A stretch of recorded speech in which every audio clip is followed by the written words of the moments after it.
So what we're going to be reporting on today, I'm going to be reviewing the Alton Towers Dungeon, the brand new live experience at Alton Towers that opened this year in 2019.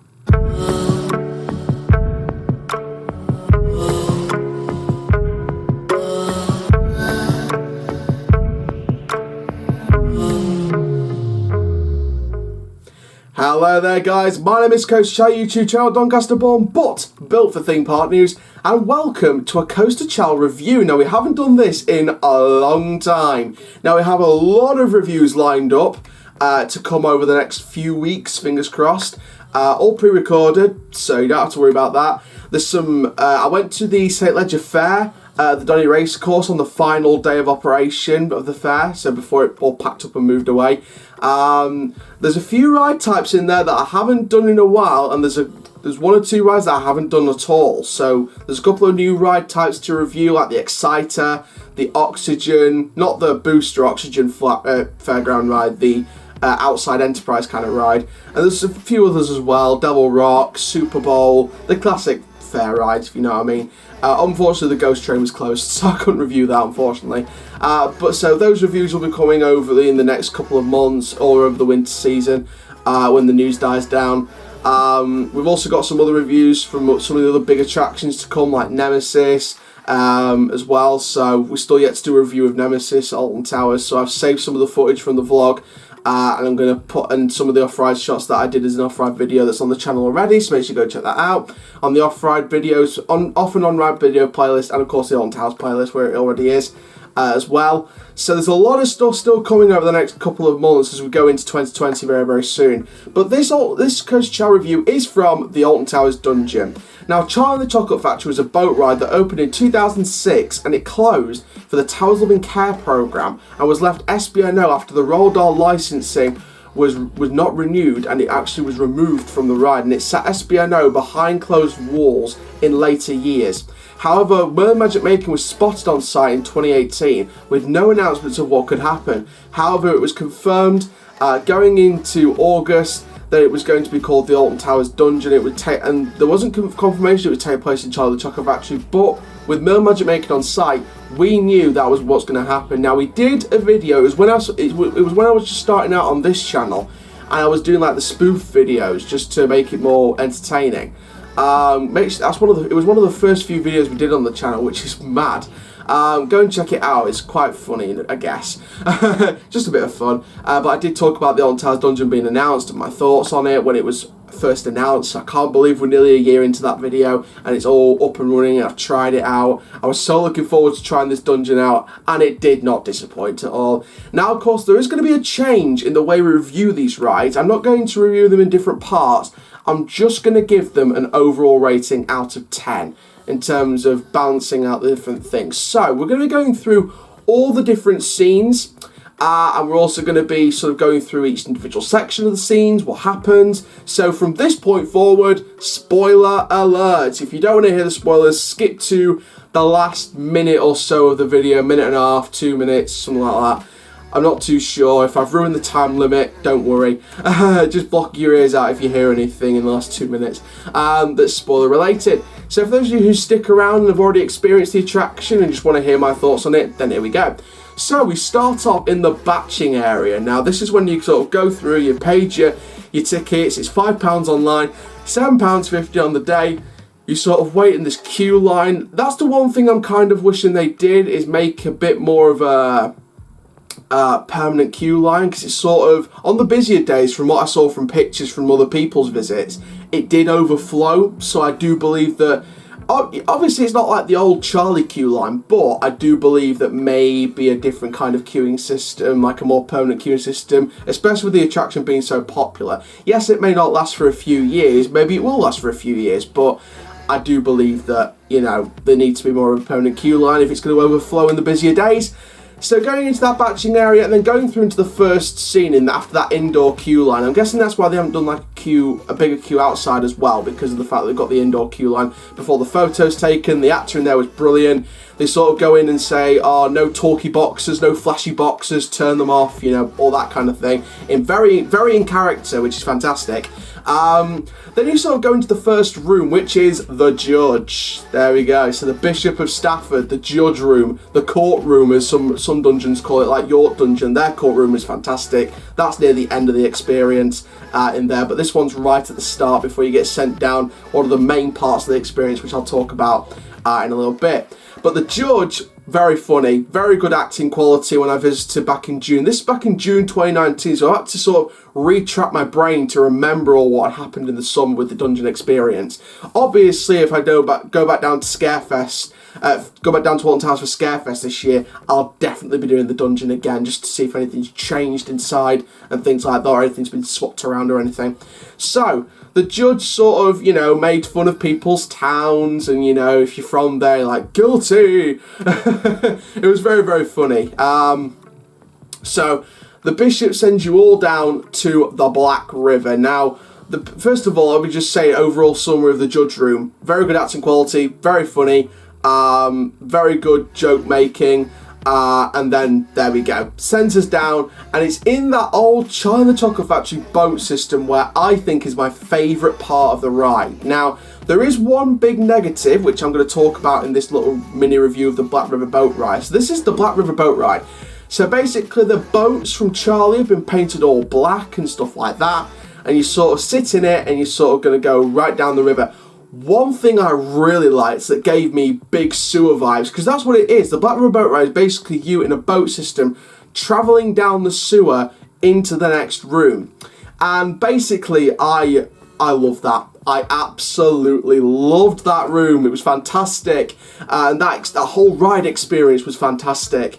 But one big thing that made it so open and very, very, very good as an experience is the drippy drips. I don't know if you've ridden it and sort of had like drippy drips of like raindrops or blood or something like sewer water like dripping down, and it's sort of like, it comes onto you and you're like, ugh, you're getting sprayed, like not really sprayed as in not like that big a spray, but like spraying of like drippy drips, and you can't really dodge it because it's right in front of you. So, and like I thought it was like some kind of like foam curtain or something. I was trying to shift it out of the way, and I thought, no, I'm just getting my hands wet, and it was just dripping water. I thought it was like some kind of curtain because it literally felt like it was literally everywhere. There were some really nice projections in there. One room I could definitely pick out, whereabouts in the ride we were from the Charlie experience was where the old Violet Beauregard Squirrel Nut projection room was. Those of you who experienced Charlie will know there's like mirrors where you can see the boat. And basically there was like the projections on some of the mirrors, I believe, where Violet Beauregard was getting attacked by squirrels because he had the nuts, etc. I could definitely tell that was the mirror room because there was still mirrors pointed up. It was very, very dark, but I could still tell the mirrors. So you could sort of see a faint reflection in those mirrors. So that's the only room where I can think, right, apart from obviously the exit point where you sort of get off the boat and wait for the batch to finish up before you go into the torture room, which I'll get onto in a bit. Apart from the exit point, that was the only room where I could think, right, that's where the old Charlie projection room was, the mirror room was, and things like that. And, I don't think that's really a negative. I just think that's just like a shade of the past, if you know what I mean. But the projections on some of the things as well, like there was like a guy's head being taken off towards the start as like a black projection on like a bit of cloth that sort of hung up at the sides. So again, that was very nice. One main negative I said I was going to pick out was the fact there was too many blank spots. Now I think many people said there was too many blank spots, and I definitely agree. I think there's blank spots when necessary because of course you're in a sewer, so you're not really going to have beautifully decorated things, but I did think there was too many. It felt too dark at times. Obviously you need a little bit of light because you're in a sewer system after all. It just felt too dark, so I couldn't really enjoy the scenario as much. So I think what Alton Towers can do to improve the Black River boat ride experience going into next season, maybe over the closed season, is maybe remove some of them blank spots and maybe put like scenery items to sort of give you a faint half light. Like if you don't have like full light, but like have a half light, maybe have like an iron chain sort of wrapped around one of the blank spots so you get half a light, if you know what I mean. So it splits like a full light up into halves. I thought that would be really cool. So maybe just replace some of them blank spots with sewer-based theming, just to make it a bit more of a scenaric experience rather than just too many blank spots. That's the only negative I got with the Black River Boat Ride. Apart from that, really good ride. Best part of the dungeon for me. Well, joint best part of the dungeon for me, along with the final scene, which I'll get onto a little bit later on in this video. Moving into the exit batch then. Now, before I go into the torturer, may I just say, well done to that actor for entertaining the people round there. It's like the wise man, I'm guessing. Now, obviously, we as an enthusiast kind of knew that it was just making, you know, characterized conversation until the full batch came in and the talking head scene could begin. Now, I believe the talking head scene was removed at some point. When I was there in June, it was back, it was operating, the head was fine, it was projecting nicely. I did see the projection just a little bit. I did see like a projection. It was hidden quite well, but I did see like the sort of lens where the light comes out. So I did see the projector, and you don't really want to see that. I know I shouldn't be, you know, calling on that, but I think it should be a little bit more hidden so that it's not really visible as much in different directions. That's just my only negative with that. So, big congrats to the actor, by the way, for waiting until the batch comes in, then when the new batch comes in, tells them the same information without sort of repeating the same words, if you know what I mean. So he really did well in holding off until the full batch came in before interacting with the talking head and becoming the wise man, if you know what I mean. So the talking head scene with the wise man was funny. The actor sort of picked out one member of the audience while the other batches were coming in from the boat ride to do some stuff as well. So that was pretty cool and pretty funny. And that's the whole thing with the dungeon. Laugh and scream, and it did both in this experience. So after the talking head scene, they bring us through, and it's the torturer next. Now, of course, this is your average torturer scene. This is pretty much the same kind of torturer scene you'd find in the York dungeon, in any other dungeon that's got a torturer scene. It's pretty much the same thing. 3 different equipments. Someone else is in a cage, first of all. Someone was picked out to put in a cage as an enemy to the actor, who was fantastic. Again, all the actors in this run-through are amazing, brilliant. Full quality, full praise to all the acting team at Alton Towers, fantastic. So yeah, basically, someone's in the cage, and then they've got these 3 equipments that show them. They have another member sat in the chair, and they sort of test these different equipments, if you know what I mean. So again, your average torture scene from any other dungeon, but it's still a good, funny scene. Then you get moved across into the Highwayman. Now, there is a Highwayman scene at the end of the York dungeon experience. However, they're 2 very, very different experiences. Now, the Highwayman first, now a few years ago, I think it was like 5 to 7 years ago at the York dungeon, the Highwayman scene was basically you guys sat on a bench. Obviously, it's been removed now, it's been changed around, so I can actually explain this old version of the York dungeon Highwayman scene. He sat on a bench, and I remember this when I was younger. I was really scared as a youngster. You remember he sat on these benches, and basically they showed like the Highwayman, the lights, and he was about to get hanged. The lights come off, the lights come on, and he get like dropped with the hang, and then blood sprayed on your face, and then you get let out into the end of the experience.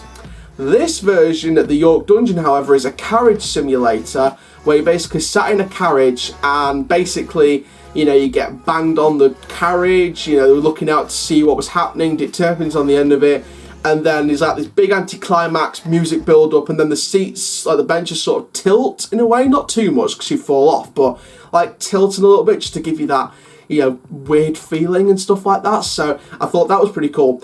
This version, however, at the Alton Towers dungeon, this is where you're sat on benches, you've got like speakers coming at either side of you so you know where Dick Turpin is. This is set in a tavern. This is set in a Georgian tavern, and basically the lights come off, lights come on, someone's sort of in your face telling you the story of Dick Turpin, then there's a knock on the door, Dick Turpin's about to come in, there's a break of the window, and there's like some kind of effects, and like the seats tilt, and some back prodders, and some things like that. Some jet steams at the back of your neck, I believe, as well. So, you know, there was a lot going on. So it's pretty similar to the carriage and the original Highwayman at York Dungeon, both York Dungeon versions, sort of put together with its own Alton Towers twist, I guess. So that was pretty cool. Then from the Highwayman scene, you get moved across, and this is where you come up with the Plague Doctor. Now, the Plague Doctor, again, was like your average York Dungeon one. This is basically the Plague Doctor explaining what's going on. You get leeches in your benches. You get different things like the blood splatter. Now, funny story. You can probably think of what I'm going to say here, aren't you?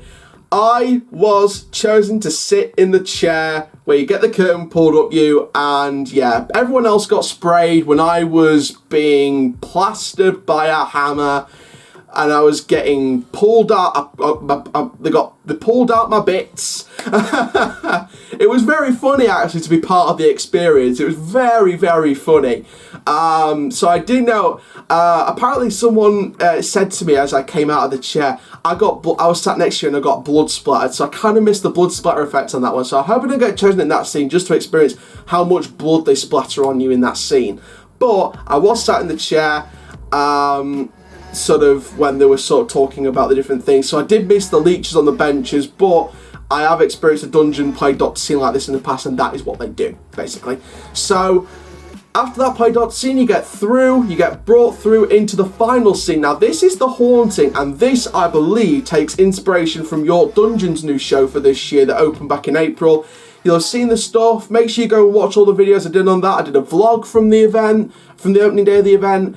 I did the exclusive interview with the marketing manager at York Dungeon, Ben. So big shout out to York Dungeon and the marketing manager, Ben, for that interview. It was fantastic. One of the best experiences as a coaster enthusiast, and one of the best experiences I've had in my life. So big shout out to everyone at York Dungeon for that day. It was fantastic. Fantastic to try it out. And basically, yeah, they tell the story of Molly Lee, the witch of Burslem Cottage.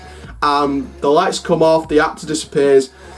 Warning, this one contains strobe effects. Now, there was like moving items, like it was like a ghost like moving these items, very Paranormal Activity style. And then the lights come off, and then there's like big strobe effects, and this actor's like coming around the room right in your face, really getting scared and coming at different points in the room, and the lights come off and on, and they're just like strobe effects when she is on. It's just fantastic. And then she comes out, and then lights come off, lights come on again, and the main actor that told us the story is back.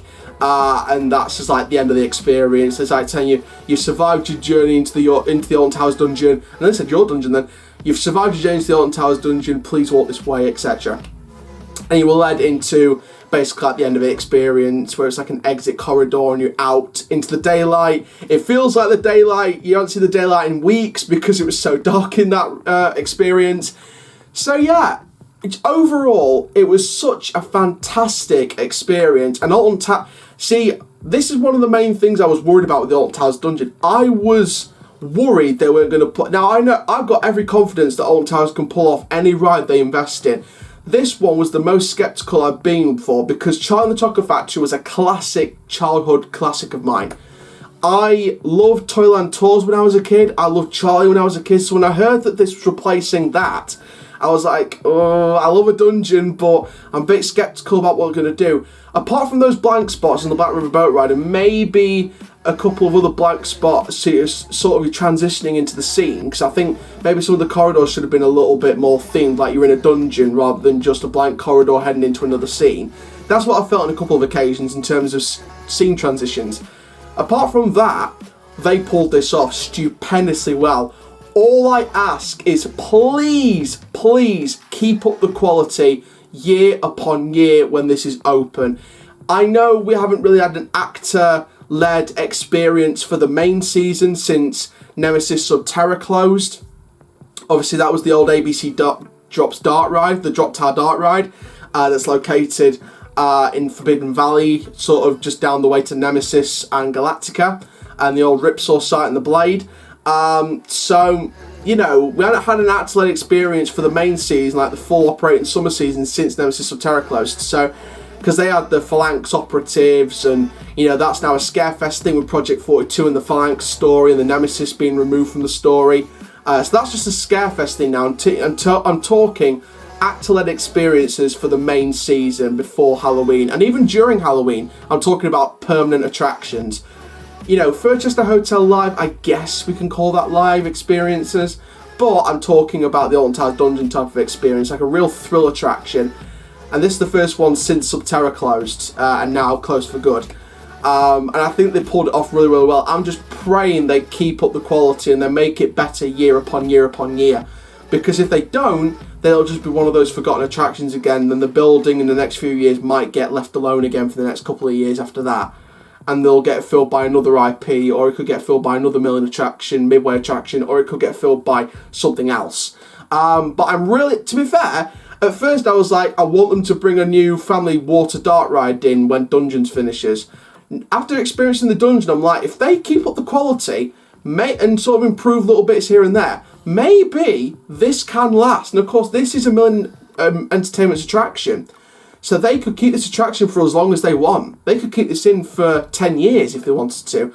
Obviously, they'll have to change things at some point. Like maybe after you've added a coaster one year, maybe the next season, if you add like a couple of family attractions elsewhere, maybe change one of the scenes or add a scene into the experience. And things like that. So again, there's room for improvement, but only little change. At the minute, I'm liking what I'm seeing, and hopefully, like I said, if I do get down to Scarefest this year, I will definitely do the Dungeon experience again. Remind you if there's anything that's changed in the vlog or anything else. Obviously, you can't film inside the dungeon, but when if I come out into the vlog, I'll sort of tell you if they've changed anything, if my opinions stay the same, what's changed, has my opinion changed about certain scenes, etc. and things like that.